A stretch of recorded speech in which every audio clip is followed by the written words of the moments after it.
Di dunia ini yang paling hebat itu bukan soal banyak uang, tapi sebuah mindset wisdom yang luar biasa. Nah, video kali ini akan merangkum wisdom dalam bentuk cerita-cerita singkat yang mudah dipahami. Nah, pastikan kalian nonton sampai habis, baru tahu kalau seseorang itu menguasai wisdom yang luar biasa. Gak ada lawannya. Kalian juga harus mengajarkan kepada anak-anak kalian sedari dia kecil. Kelak baru bisa menjadi orang yang bisa berkarya besar. Jadi jangan lupa di like dan save dulu video ini agar gampang kamu cari. Cerita pertama, seorang bos baru selesai dinner di sebuah restoran. Lalu dia mengambil 4 helai tisu di meja makan untuk menyeka mulutnya.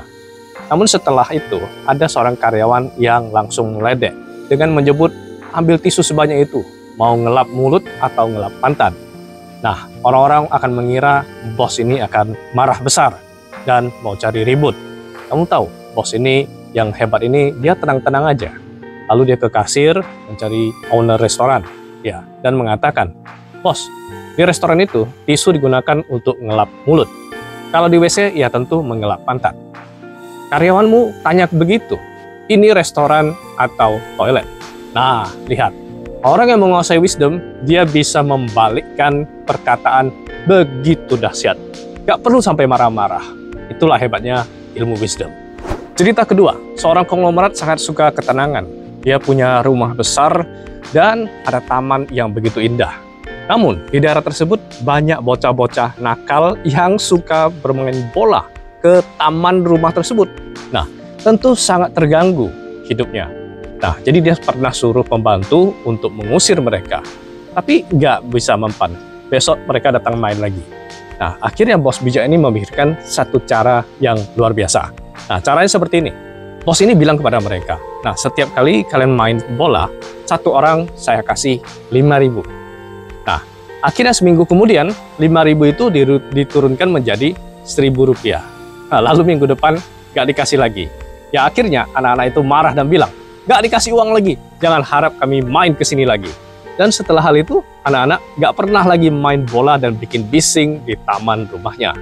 Dan akhirnya masalah terselesaikan dengan baik, tanpa masalah. Cerita ketiga, di sebuah kompleks ada anjing galak yang sangat bising sekali, yang mengganggu sekitaran tetangga dan sebuah kompleks tersebut. Lalu bagaimana cara praktis agar kamu bisa menyelesaikan masalah ini? Ya, kalau kamu langsung cari pemiliknya, bisa-bisa kamu akan berdebat habis-habisan dan bisa tambah ribet. Karena ya, attitude dia pasti jelek dong, karena dia membiarkan anjing galak tersebut menjadi bising. Kalian tahu sendirilah kalau orang yang suka kebisingan.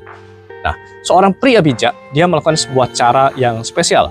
Dia print sebuah spanduk yang tuliskan begini. Dia print sebuah spanduk yang bertulis seperti ini. Kalau kamu miskin, jangan mengeluh suara anjing yang bising. Silahkan pindah ke villa yang mewah.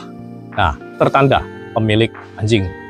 Lalu dia foto dan posting di medsos sambil menuliskan, ini siapa sih yang bikin? Nah, cara keren ini membuat orang yang merasa punya anjing galak itu sedang bermasalah.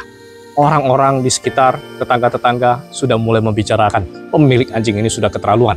Dan setelah kasus ini, pemilik anjing ini sudah mulai mengurus anjingnya agar tidak bising menggonggong sana-sini. Nah, kalian mengerti nggak? Kalau nggak bisa menyelesaikan masalah sendiri, cobalah bikin masalah tersebut menjadi besar. Lalu orang-orang akan banyak membantu untuk menyelesaikan masalah tersebut. Nah, cerita keempat, seorang pria mengendarai motor membawa anaknya menuju ke sekolah. Namun di tengah jalan, dia malah diserempet ya sampai jatuh oleh sebuah mobil mewah. Beruntungnya mereka tidak terluka parah, hanya sedikit lecet saja. Namun pemilik mobil mewah itu begitu dia keluar dari mobil, langsung mendamprat dan memarahi mereka. Kalian ini punya mata nggak sih? Bisa bawa motor nggak sih? Sudahlah, kalau nggak pandai bawa motor, jangan bawa motor. Pulang aja sana. Nah, begitu selesai marah-marah, anak yang pintar ini lalu bilang kepada pemilik mobil, ya udah bu, kami nggak apa-apa. Kamu silakan pulang saja. Diam-diam anak yang pintar ini dia lalu mengambil HP dan merekam mobil tersebut dan ada nomor platnya. Dan merekam kejadian motor mereka jatuh dan lecet-lecet luka-luka. Nah, setelah mobil mewah itu pergi, anak ini pun dia menelpon polisi dan mengatakan bahwa minta tolong, ada mobil mewah yang menabrak kami. Dia keluar marah-marah lalu kabur. Saya sudah merekam kejadiannya. Jadi tolong Pak, di stop mobil tersebut yang mengarah ke jalan ini. Nah, Kamu mungkin nggak bisa melawan orang yang kaya ya, yang lagi marah-marah, yang attitude-nya jelek. Tapi kalau polisi, pasti bisa. Nah, wisdom ini mengajarkan, ya jadi orang itu harus fleksibel. Gunakan kemampuan berpikir untuk menyelesaikan masalah. Misalnya ya, kamu ke rumah temanmu yang sangat kaya. Di depannya itu ada security. Kamu boleh langsung teriak-teriak di luar pagar, teriak aja nama temanmu. Lalu kamu pasti akan bisa masuk. Jadi jangan tanya kepada security, apakah saya boleh menjumpai teman ini? Kalau banyak tanya, bisa-bisa satpam akan mempersulit kamu. Nah, sama halnya kalau kamu ke hotel, bawa teman wanitamu. Dan dia lupa bawa KTP. Jangan banyak tanya apakah kamu boleh tinggal sekamar dengan dia, tak bawa KTP. Nah, pasti dibilang nggak boleh.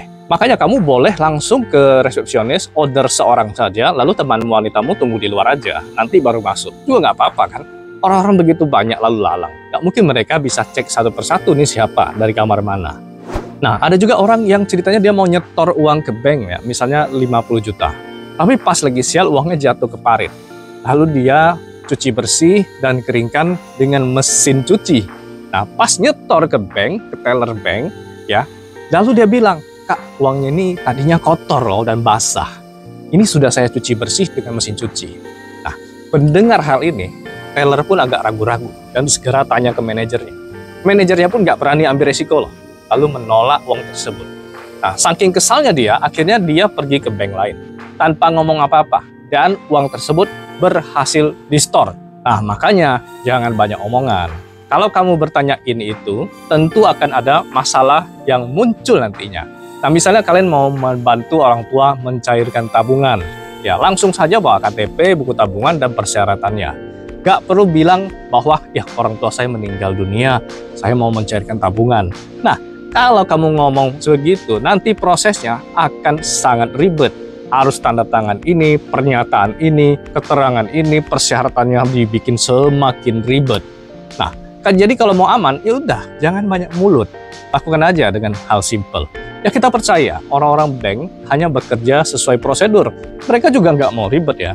Tapi kalau kamu sudah ngomong, ya apa boleh buat, sudah terekam oleh CCTV, percakapan tersebut, maka mau tak mau, prosedur yang semestinya harus dilakukan.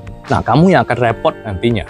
Sama seperti misalnya kamu mau renovasi rumah dalam skala kecil ya. Kalau kamu bertanya mengenai surat izin, IMB, dan segala macam, ya maka kamu akan repot sendiri. Jadi ingat terusnya, nggak perlu banyak tanya. Oke, seterusnya akan semakin seru ya. Nah, ini keren sekali menyangkut tentang bisnis. Seorang master chef yang sangat pintar memasak, dia membuka usaha bersama seorang investor. Ya, master chef kan nggak punya modal ya, hanya berbekal skill memasak yang bagus. Nggak disangka, restoran tersebut yang dikembangkan awal-awalnya sepi dan makin lama semakin rame dan semakin besar. Nah, sang investor untungnya luar biasa besar. Ya, akhirnya koki ini mulai nggak senang ya, merasa bahwa restoran tersebut bisa begitu rame, semua itu adalah jasanya, kemampuan dia memasak. Maka dia merasa, investor ini untung besar, sementara dia hanya dapat persenan yang sedikit. Lalu dia merancang sebuah strategi untuk memberi pelajaran kepada investor tersebut. Nah, diam-diam dia melakukan sebuah cara memberikan obat pencahar pada masakannya, sehingga tamu yang datang makan itu akhirnya sakit perut dan diare. Nah, sang investor menderita kerugian karena harus membayar pengobatan tamunya. Lalu dia pun mencari tahu penyebabnya. Ya, sudah tahu, ini pasti ulah si master chef tadi. Kalau misalnya Anda menjadi bos, ya pastilah Anda sudah akan mencari perhitungan, menuntut secara hukum, atau memecat si master chef tadi. Ya, karena dia sengaja memberi obat pencahar kepada masakan untuk membuat tamunya diare. Ya, tapi investor ini orang yang menguasai wisdom dan strategi. Jadi dia tidak serta-merta menuntut atau memberi pelajaran. Lalu dia pun merasa, ya kamu nggak bisa kerja di dapur capek ya, udah kamu ngurus pembukuan saja. Dia malah membawa master chef itu ke dalam kantornya, lalu membuka surat utang piutang, ya permasalahan pembukuan dan lain-lain kepada si master chef. Ya tentu saja master chef nggak bisa mengelola pembukuan surat utang piutang. Master chef bilang, saya nggak bisa ngurus pembukuan. Ya udah, kalau begitu gampang, saya cariin kamu 2 asisten lagi dan kamu ajari mereka sampai mereka pinter. Kamu nanti tinggal santai aja. Lalu setelah ada 2 asisten chef yang bekerja memasak, akhirnya Master Chef tadi itu nggak perlu sampai capek-capek ke dapur. Ya, setiap hari tugasnya ya paling di office, nyantai minum kopi bersama investor. Ya tugasnya paling hanya membuat menu masakan baru atau sedikit konten promosi restorannya. Jadi santai dan nyaman banget. Akhirnya Master Chef itu bekerja sampai dia 30 tahun bekerja di restoran tersebut, sampai dia pensiun. Nah, di hari terakhirnya di tempat kerja, akhirnya Master Chef tersebut meminta maaf dan mengaku bahwa dialah yang memberikan obat pencahar kepada para tamu sehingga diare.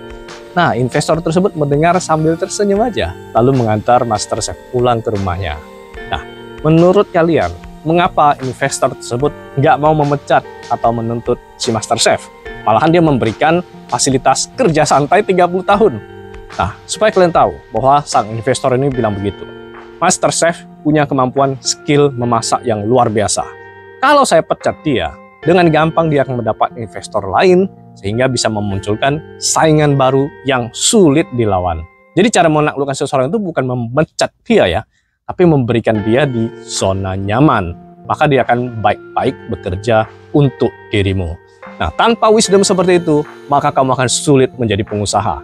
Bukan soal kamu pintar mengelola usaha, tapi harus mengerti strategi menyelesaikan setiap masalah. Nah, karena itulah saya membuat konten wisdom ini. Silahkan berikan like bila suka, dan kita akan berjumpa di video saya lainnya. Terima kasih.